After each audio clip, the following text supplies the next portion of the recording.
तर नमस्कार मैत्रिणींनो, कशा आहात? तर आजचा आहे सोमवार. आजची दिनांक आहे 3 नोव्हेंबर 2025. तर दिनांक मी याच्यासाठी सांगत असते, म्हणजे सोमवार रविवार हे दिवस तर रोजच म्हणजे नेहमीच येत राहतात.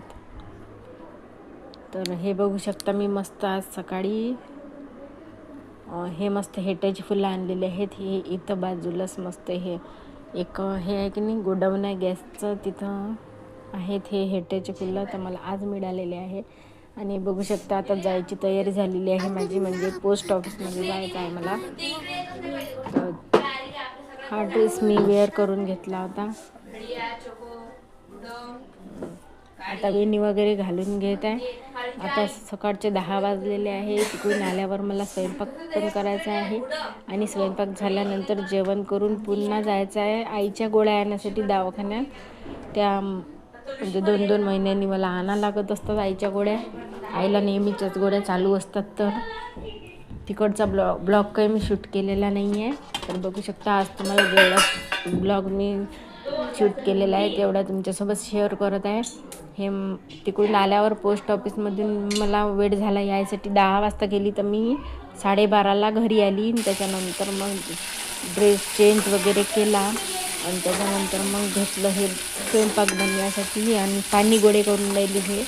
तर त्या दिवशी कढी गोळे केले होते, तसेच पाणी गोळे. हे बघू शकता त्याच्यातलाच गोळा असा ठेवायचा, ते आपण जे डाळ काढतो बारीक ते, आणि याच्यामध्ये ठेचा आणि ते गोळा काढलेला असा टाकून द्यायचा आणि त्याच्यात पाणी टाकायचं फोडणी आणि ते उकळल्यानंतर त्याच्यात गोळे टाकून घ्यायचे.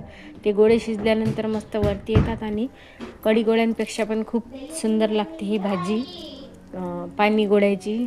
आणि माझ्या प्रतीकला खूप आवडते ही भाजी. तर त्यांनीच म्हटलं होतं की आई आज पाणी गोळे कर म्हणून. तर मी हे केलेले आहेत तुरीच्या डाळीचे. त्याच्यात मेथी गिथी टाकली. तिकडून येतानाच मी मेथी सांबार वगैरे पेरू वगैरे आणलेले होते. तर तुम्हाला हे बघू शकता शिजलेले आहे.